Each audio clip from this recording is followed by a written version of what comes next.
got a call for a Jeep with a blown engine. Matt, the charismatic star of the YouTube channel Matt's Off-Road Recovery, has captured millions with his daring vehicle rescues and off-road adventures. But behind the scenes, Matt's life hasn't always been as exciting as it appears on camera. From legal issues to betrayals, Matt's journey is filled with heartbreaks. Join us as we uncover the details behind this discovery, the struggles behind Matt's off-road journey. When Matt first began taking calls for off-road recoveries around 2009, the odds were not in his favor.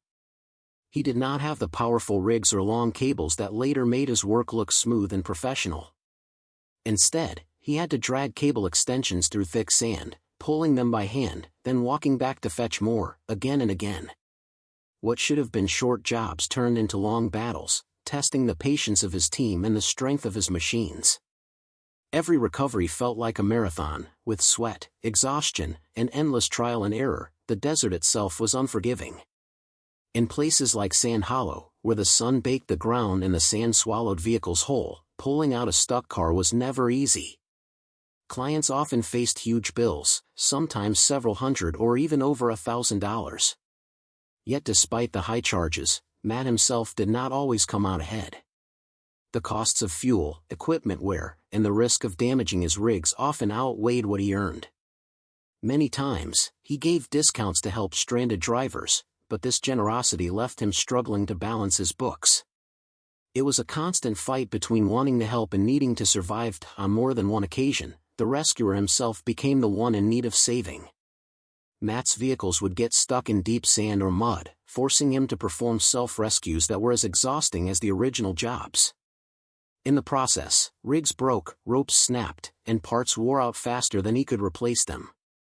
Building and modifying vehicles like his famous Banana or the Morvare was costly, requiring endless trial and error. Each adjustment demanded money, time, and persistence, and every mistake cut deep into his budget, but the struggle was not only in the field. Behind the scenes, Matt faced another mountain to climb, learning how to share his adventures with the world. Technology was not his strength, and making videos seemed almost impossible at first. He stumbled through editing software, fought with lost footage, and groaned when audio refused to cooperate. Uploading took forever, and managing editors was a challenge of its own. Every clip that finally made it online represented countless hours of frustration. Yet he knew that telling these stories was the key to keeping his mission alive. As his name grew and the channel took off, new challenges replaced the old ones. Success brought scale, and scale brought pressure. More vehicles meant more maintenance. More staff meant more responsibility. Travel, gear, fuel, and repairs piled higher with each passing month. Balancing the costs of real off-road recoveries with the demands of producing content for a growing audience was like walking a tightrope. One wrong step could send everything crashing down. Money was another constant headache. Payment disputes with insurance companies, especially delays or underpayments, pushed him into difficult corners. In some cases, large recoveries like trucks or RVs left him with far less compensation than the effort required. Losing money on tough jobs became a familiar pain. Each time it happened, the temptation to find new ways of bringing in revenue grew stronger, adding more weight to his shoulders. Then came the pressure of public eyes. Every recovery was filmed, every move was on display, viewers saw it all, the smart calls, the mistakes, the near misses. Criticism poured in whenever things looked sloppy or dangerous. Fans loved the spectacle, but the very same need for dramatic footage sometimes pushed Matt to take greater risks. The chase for engagement clashed with the need for safety and ethics, forcing him to make hard decisions. What kept everything moving was grit. Even in the face of financial strain, broken gear, harsh criticism, and exhausting recoveries, Matt pressed on. The struggles were heavy, but they shaped the story that millions came to follow. Despite all these struggles, it did not stop the betrayal that awaited him, the bitter wound of betrayal. Matt's journey into the public eye was never just about engines, cables, or daring rescues. His name was becoming a household brand, his videos reaching audiences across the country and beyond. But as his reputation grew, so did the attention of those standing closest to him. And in the shadows of that success lay a painful truth: the deepest threat he would face would not come from a rival business or a distant critic, but from someone inside his circle.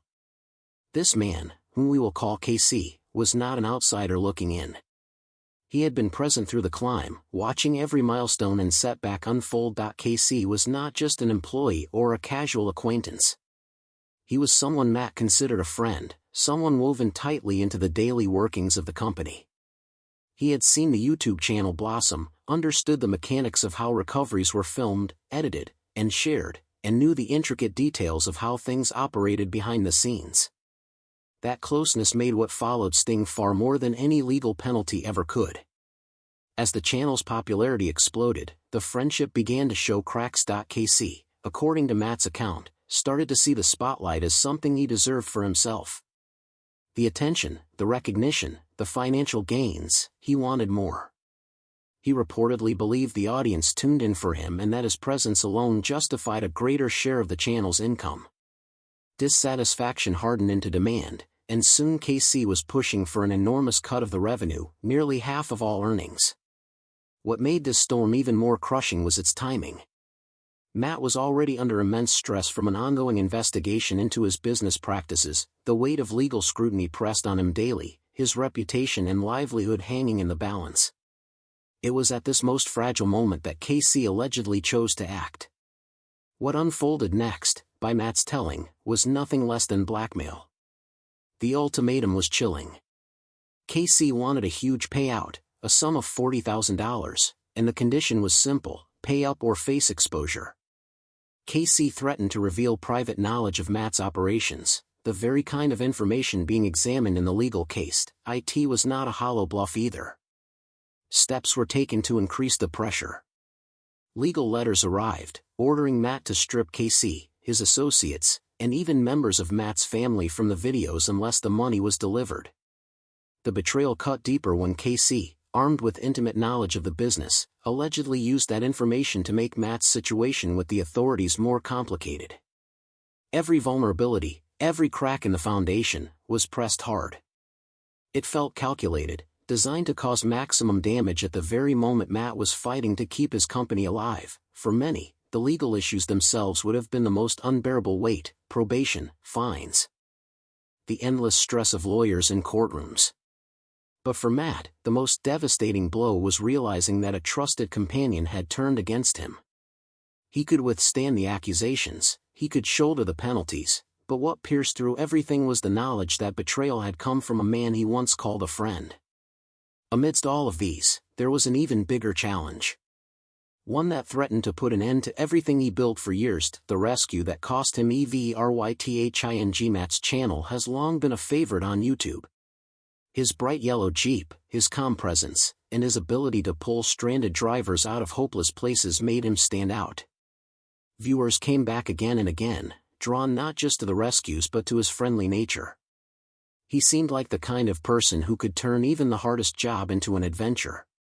Families on vacation who found themselves buried in sand or trapped in rocks often ended their stories smiling, thanks to Matt. To his audience, he was not only a rescuer of vehicles, but someone who gave people relief in moments of panic. But in the year 2021, the image of that smiling hero collided with something very different. Matt was suddenly facing criminal charges in the state of Utah. The man admired for saving others was now himself under the weight of a felony accusation. It was shocking news for his supporters, who had only ever seen him as a figure of generosity and goodwill. The case against him was serious. A felony charge can end with time in prison, and it has the power to stain a person's name permanently.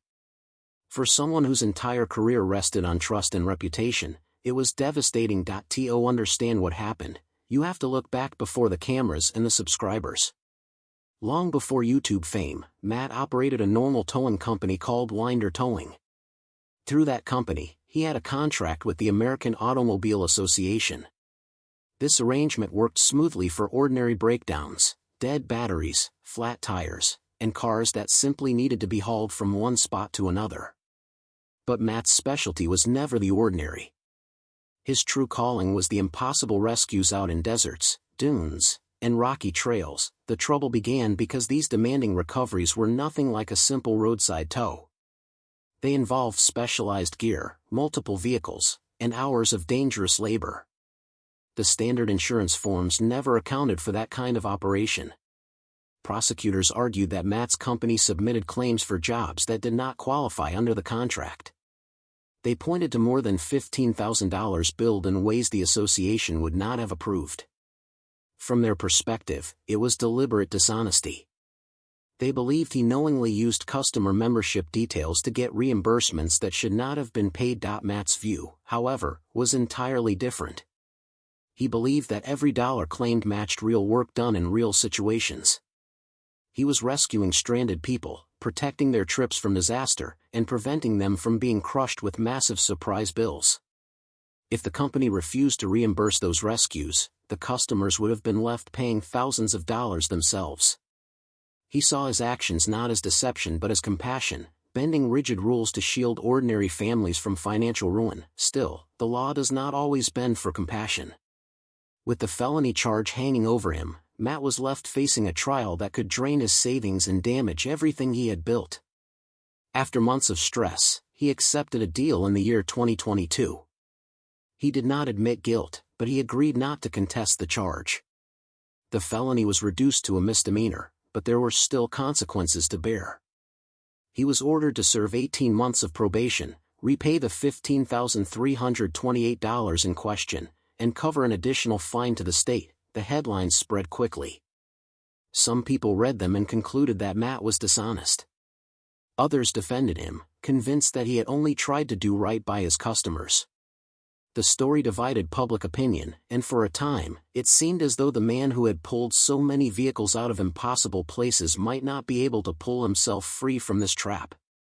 But the most painful twist was not written in those news articles. The prosecution itself had not been sparked by a distant company. It had not been launched by an angry stranger. According to Matt, the very heart of the case was pushed forward by someone within his circle, a man he had trusted completely. The sharpest blow was not from the court's penalties but from the betrayal that set the entire ordeal in motion. However, this wasn't the only fight he had to deal with, because success often shines the brightest just before shadows begin to creep in. The weight of DOUBTF for years, Matt had stood as a symbol of courage and kindness, a man pulling strangers out of the harsh desert while carrying a smile that made it all seem effortless. His bright yellow Jeep had become more than a machine. It was a character in the story, a companion on countless adventures that ended with gratitude and laughter.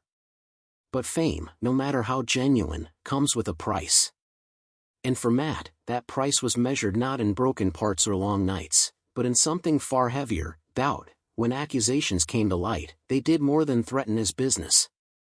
They pierced through the bond he had built with millions of people who tuned in week after week. Trust, once cracked, spreads like fractures across glass. Some viewers wondered whether every rescue was truly about helping families in need, or whether it was about squeezing more from a system that was never designed for the kind of work Matt's team was doing. For the first time, the question of motive was louder than the roar of engines. At the same time, whispers of disappointment began to rise among those who had been there from the very beginning. The earliest fans remembered raw recoveries, sand flying, cables snapping, and vehicles clawing their way out of impossible places. They felt that over time, the channel shifted toward branding and merchandise, with slick promotions layered over the grit that first drew them in. To them, the spirit of the show had changed. What was once about raw problem-solving in the wild now felt polished, packaged, and less about the challenge. Alongside these doubts came a sharper concern: safety. Watching a rig tumble across dunes or seeing a crew member riding in a half-modified vehicle looked thrilling on screen, but for some, it raised alarm. Enthusiasts in online forums questioned whether every stunt was being handled with enough care. They worried about rollovers, about exposed tubing in cabins, about the risk of a single mistake turning excitement into tragedy. Even though Matt and his crew were skilled, the line between spectacle and safety grew thinner as the stakes climbed. The impact on Matt's career was undeniable, but the real question was how he would rebuild his reputation. Rising from the wreckage. For most people, such a heavy fall would have been the final chapter. It would have been easier to walk away, shut everything down, and live quietly out of sight. The shame, the whispers, and the cloud of doubt might have been too much to carry. Many would have chosen silence rather than standing in the public eye again. And if Matt had decided to disappear, no one could have faulted him for it. But Matt Wetzel did not vanish. Nearly 3 years after the lowest point of his career, with no new accusations or violations trailing behind him, he chose a very different path. Instead of retreating, he stood tall again. He brushed off the dust, faced forward, and went back to doing what he loved most. Rather than avoiding the conversation, he acknowledged it openly. He did not pretend the storm never happened. He met it head-on and kept showing up for his community. Week after week, new videos appeared on his official channels, each one proof that he was not running away. The same bright energy returned to the screen, the same commitment to rescue, to problem-solving, to helping ordinary people stuck in extraordinary situations. His willingness to face it all without hiding became the foundation for something unexpected. The off-road community, along with millions of followers across the globe, did not turn their backs. Quite the opposite. They came together, lifting him higher than ever before. Comment sections filled with words of encouragement, voices reminding him that his worth was greater than headlines or accusations. Fans who had watched him for years believed in the man they had come to know, and their trust became his strongest shield. In the emptiness left by betrayal from one close friend, he discovered a new kind of strength in the loyalty of countless strangers. What followed was not survival, it was growth. The channel kept flourishing. Subscribers surpassed 1 million and continued to climb, crossing nearly 2 million. Views stretched into the hundreds of millions, showing that the audience was not only still there, but more engaged than ever. Matt kept a steady rhythm, releasing 8 to 12 videos every month, all in his raw, familiar style. No overdubbing, no glossing over the challenge, just real-time recoveries, the same way he had always done them. The work itself became a statement. Every successful rescue, every mission completed, was a quiet declaration that he would not be broken. Even as he rebuilt his name, he also poured energy into creating something extraordinary. Together with his team, he worked on one of the most unique recovery rigs ever built. The Morviard IT was a classic Chevrolet Corvair body reborn on a heavy-duty frame, a machine that embodied strength and reinvention. The Morvair stood as a symbol of his story, something that might have been dismissed as finished, yet transformed into something stronger and more resilient than before. Matt also began branching out beyond YouTube. Through platforms like Patreon, he offered behind-the-scenes looks, technical breakdowns, and exclusive content for his most loyal fans. This gave him more freedom, more stability, and made him less tied to a single outlet. He continued to invest his time and energy back into the community that stood by him. Off-road games returned, drawing thousands of people together in celebration of the passion that connected them. Merchandise lines expanded, giving fans another way to support the work. His team stayed strong and familiar, with trusted faces like Tom and Ed remaining a constant presence. That consistency built even more trust, showing fans that while the storms had passed through, the foundation remained the same. Business also shifted in important ways. No longer leaning on contracts with large companies like AAA, Matt's reputation itself became the key. People came directly to him, trusting his name, his skill, and his record. He proved that his future was not chained to anyone else's rules. It belonged to him, and to the people who believed in him. Through it all, he showed that true strength is not about never falling, but about refusing to stay down. He did not attempt to redefine himself with speeches or promises.